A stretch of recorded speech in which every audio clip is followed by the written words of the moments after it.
حضرت یوسف علیہ السلام حضرت یعقوب علیہ السلام کے بیٹے تھے۔ اللہ تعالیٰ نے حضرت یوسف علیہ السلام کو نبوت سے سرفراز فرمایا۔ اللہ تعالیٰ نے آپ کی شان میں قرآن مجید کی ایک پوری سورت نازل فرمائی ہے تاکہ لوگ اس پر غور کریں۔ قرآن مجید میں ارشاد باری تعالیٰ ہے، ترجمہ: اے پیغمبر، ہم اس قرآن کے ذریعے سے جو ہم نے تمہاری طرف بھیجا ہے تمہیں ایک نہایت اچھا قصہ سناتے ہیں اور تم اس سے پہلے بے خبر تھے۔ سورہ یوسف کی ابتدا میں حضرت یوسف علیہ السلام کی ایک خواب کا تذکرہ ہے جس کی تعبیر بہت عظیم اور شاندار ثابت ہوتی ہے۔ ارشاد باری تعالیٰ ہے، ترجمہ: جب یوسف نے اپنے والد سے کہا کہ ابا جان، میں نے خواب میں 11 ستاروں اور سورج اور چاند کو دیکھا ہے، دیکھتا کیا ہوں کہ وہ مجھے سجدہ کر رہے ہیں۔ انہوں نے کہا، بیٹا، اپنے خواب کا ذکر اپنے بھائیوں سے نہ کرنا، نہیں تو وہ تمہارے حق میں کوئی فریب کی چال چلیں گے۔ کچھ شک نہیں کہ شیطان انسان کا کھلا دشمن ہے، اور اسی طرح اللہ تمہیں برگزیدہ و ممتاز کرے گا اور خواب کی باتوں کی تعبیر کا علم سکھائے گا، اور جس طرح اس نے اپنی نعمت سے پہلے تمہارے دادا پردادا ابراہیم اور اسحاق پر پوری کی تھی، اسی طرح تم پر اور اولاد یعقوب پر پوری کرے گا۔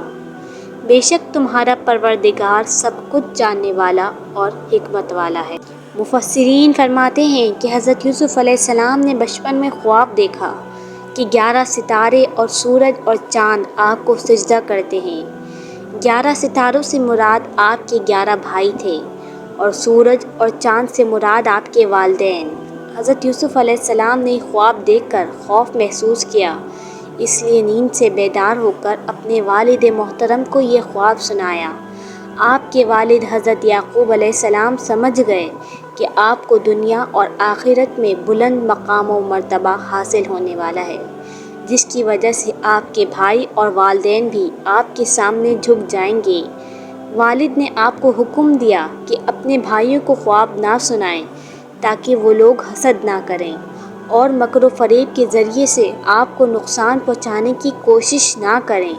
حضرت یعقوب علیہ السلام کو اپنے چھوٹے بیٹے یوسف علیہ السلام سے بے حد محبت تھی۔ بھائیوں کو یہی محبت برداشت نہ ہوئی تو وہ حسد کی آگ میں جلنے لگے اور یوسف علیہ السلام کے خلاف سازشیں کرنے لگے۔ اللہ تعالیٰ نے ان کا قصہ بیان کرتے ہوئے فرمایا، ترجمہ: ہاں، یوسف اور ان کے بھائیوں کے قصے میں پوچھنے والوں کے لیے بہت سی نشانیاں ہیں۔ جب انہوں نے آپس میں تذکرہ کیا کہ یوسف اور اس کا بھائی ابا جان کو ہم سے زیادہ پیارے ہیں، حالانکہ ہم جماعت کی جماعت ہیں، کچھ شک نہیں کہ ابا جان صریح غلطی پر ہیں، لہٰذا یوسف کو یا تو جان سے مار ڈالو یا کسی ملک میں پھینک آؤ، پھر ابا جان کی توجہ صرف تمہاری طرف ہو جائے گی اور اس کے بعد تم اچھی حالت میں ہو جاؤ گے۔ ان میں سے ایک کہنے والے نے کہا کہ یوسف کو جان سے نہ مارو اور کسی گہرے کنویں میں ڈال دو کہ کوئی راہگیر نکال کر کسی اور ملک میں لے جائے، اگر تم کو کرنا ہے تو یوں کرو۔ اس واقعے میں اللہ تعالیٰ نے موجود نشانیوں، حکمتوں، نصائح اور دلائل کی طرف توجہ دلائی ہے۔ پھر حضرت یوسف علیہ السلام سے ان کے بھائیوں کا حسد کا تذکرہ فرمایا ہے۔ وہ سمجھتے تھے کہ ان کے والدین ان سب کی نسبت حضرت یوسف علیہ السلام اور ان کے سگے بھائی بنیامین سے زیادہ محبت رکھتے ہیں، حالانکہ وہ بزم خیش اس بات کا زیادہ حق رکھتے ہیں کہ ان سے محبت کی جائے کیونکہ وہ ایک بڑی جماعت ہیں۔ اس لیے انہوں نے کہا کہ ہمارے والد صریح غلطی پر ہیں کہ ہم سب کی نسبت ان دونوں کو محبت کے معاملے میں ترجیح دیتے ہیں۔ پھر انہوں نے آپس میں مشورہ کیا کہ حضرت یوسف علیہ السلام کو قتل کر دیں یا کسی ایسی دور دراز جگہ پہنچا دیں جہاں سے واپس نہ آ سکیں تاکہ والد کی محبت انہی کے لیے ہو کر رہ جائے اور انہیں زیادہ محبت اور توجہ حاصل ہو۔ ان کا ارادہ یہ تھا کہ بعد میں توبہ کر لیں گے۔ اس رائے پر اتفاق ہو گیا تو انہوں نے اپنی اس تدبیر کو عملی جامہ پہنانے کی کوشش شروع کر دی۔ ارشاد باری تعالیٰ ہے، کہنے لگے کہ ابا جان، کیا سبب ہے کہ آپ یوسف کے بارے میں ہمارا اعتبار نہیں کرتے، حالانکہ ہم اس کے خیر خواہ ہیں۔ کل اسے ہمارے ساتھ بھیج دیجیے کہ خوب پھل کھائے اور کھیلے کودے، ہم اس کے نگہباں ہیں۔ انہوں نے کہا کہ یہ امر مجھے غمناک کیے دیتا ہے کہ تم اسے لے جاؤ، یعنی وہ مجھ سے جدا ہو جائے، اور مجھے یہ بھی خوف ہے کہ تم کھیل میں اس سے غافل ہو جاؤ اور اسے بھیڑیا کھا جائے۔ وہ کہنے لگے کہ اگر ہماری موجودگی میں، جبکہ ہم طاقتور جماعت ہیں، اسے بھیڑیا کھا گیا تب تو ہم بڑے نقصان میں پڑ گئے۔ سورہ یوسف۔ انہوں نے اپنے والد سے مطالبہ کیا کہ ان کے ساتھ ان کے بھائی یوسف کو بھی بھیج دیں، اور ظاہر یہ کیا کہ وہ تو صرف یہ چاہتے ہیں کہ یوسف بھی ان کے ساتھ جا کر کھیل کود آئیں اور تفریح کر لیں، اور جو بات ان کے دل میں تھی وہ تو صرف اللہ ہی جانتا تھا۔ ان کے والد نے فرمایا، بیٹو، مجھ سے تو اس کی جدائی گھڑی بھی برداشت نہیں ہوتی۔ اس کے علاوہ مجھے یہ بھی ڈر لگتا ہے کہ تم اپنے کھیل کود میں مشغول ہو کر اس سے غافل ہو جاؤ گے اور کوئی بھیڑیا آ کر اسے کھا جائے گا۔ وہ تو اتنا چھوٹا ہے کہ تمہارے غافل ہونے کی صورت میں اپنا بچاؤ بھی نہیں کر سکے گا۔ وہ کہنے لگے کہ اگر ہماری موجودگی میں، جبکہ ہم ایک طاقتور جماعت ہیں، اسے بھیڑیا کھا گیا، پھر تو ہم بڑے نقصان میں پڑ گئے۔ یعنی اگر بھیڑیا اس پر حملہ کر کے اسے ہمارے درمیان سے اٹھا کر لے گیا، یا ہم ایک جماعت ہو کر بھی اس سے اس طرح غافل ہو گئے کہ خدا نخواستہ یہ حادثہ ہو گیا، تو ہم تو کسی کام کے نہ ہوئے۔ حضرت یعقوب علیہ السلام نے یوسف علیہ السلام کو بھائیوں کے ساتھ بھیج دیا۔ ارشاد باری تعالیٰ ہے، غرض جب وہ اس کو لے گئے اور اس بات پر اتفاق کر لیا کہ اس کو گہرے کنویں میں ڈال دیں، تو ہم نے یوسف کی طرف وحی بھیجی کہ ایک وقت ایسا آئے گا کہ تم ان کو اس سلوک سے آگاہ کرو گے اور ان کو اس وحی کی کچھ خبر نہ ہوگی۔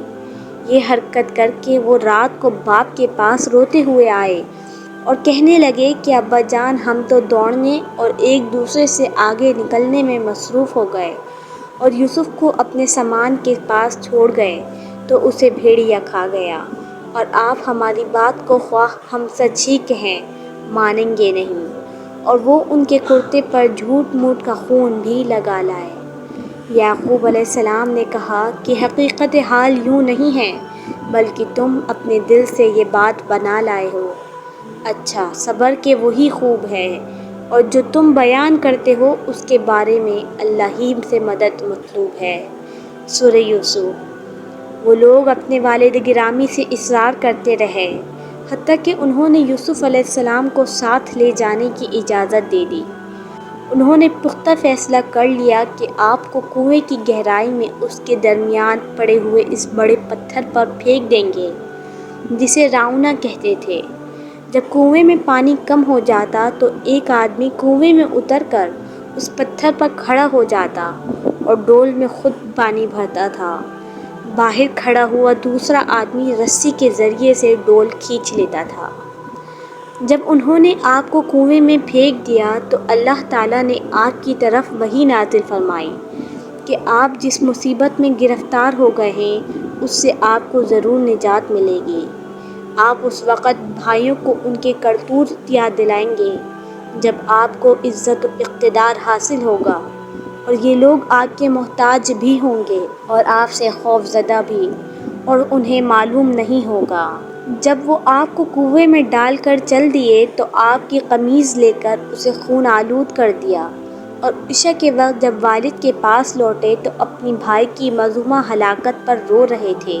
والد کے پاس گئے اور کہنے لگے کہ ابا جان، ہم تو دوڑنے اور ایک دوسرے سے آگے نکلنے میں مصروف ہو گئے اور یوسف کو اپنے سامان کے پاس چھوڑ گئے، یعنی اپنے سامان کے پاس چھوڑ کر خود دوڑتے ہوئے دور نکل گئے، تو ہماری غیر موجودگی میں اسے بھیڑیا کھا گیا، اور ساتھ ہی کہنے لگے، ہمیں معلوم ہے کہ آپ ہماری بات پر یقین نہیں کریں گے، خواہ ہم سچ ہی کہتے ہوں، یعنی ہم آپ کی نظر میں قابل اعتبار بھی ہوتے تب بھی ہماری اس بات پر یقین نہ کرتے کہ اسے بھیڑیا کھا گیا۔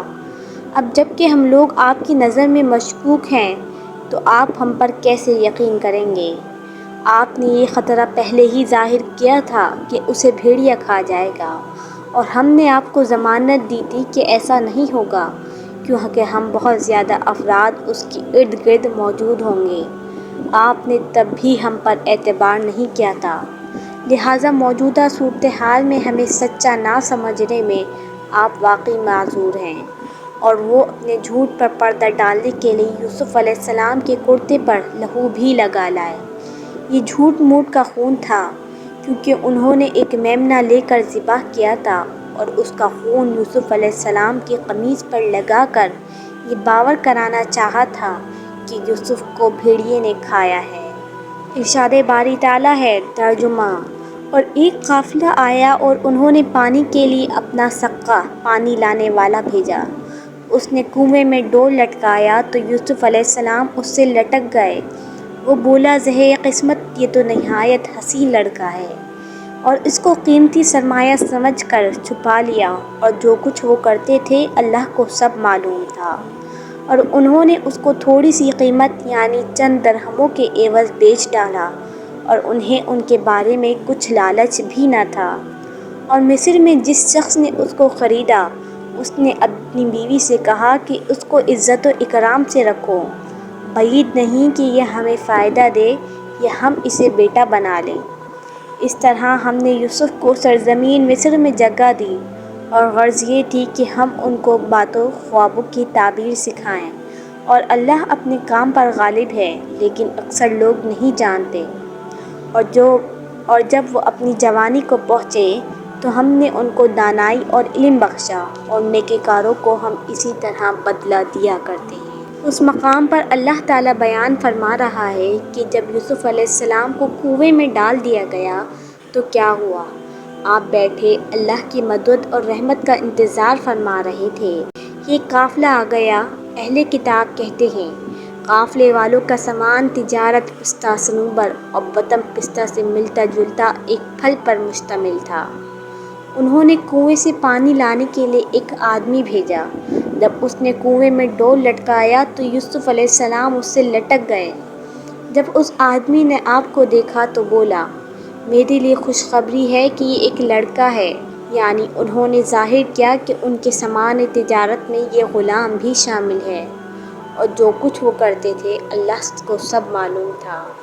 جب یوسف علیہ السلام کے بھائیوں نے محسوس کیا کہ قافلے والے آپ کو لے گئے ہیں تو وہ ان سے جا ملے اور بولے، یہ ہمارا غلام ہے جو ہمارے پاس سے بھاگ گیا تھا۔ قافلے والوں نے ان سے آپ کو معمولی قیمت کے عوض خرید لیا۔ اللہ تعالیٰ کے فرمان ہیں، اور مصر میں جس شخص نے اس کو خریدا اس نے اپنی بیوی سے کہا کہ اس کو عزت و اکرام سے رکھو، بعید نہیں کہ یہ ہمیں فائدہ دے یا ہم اسے بیٹا بنا لیں۔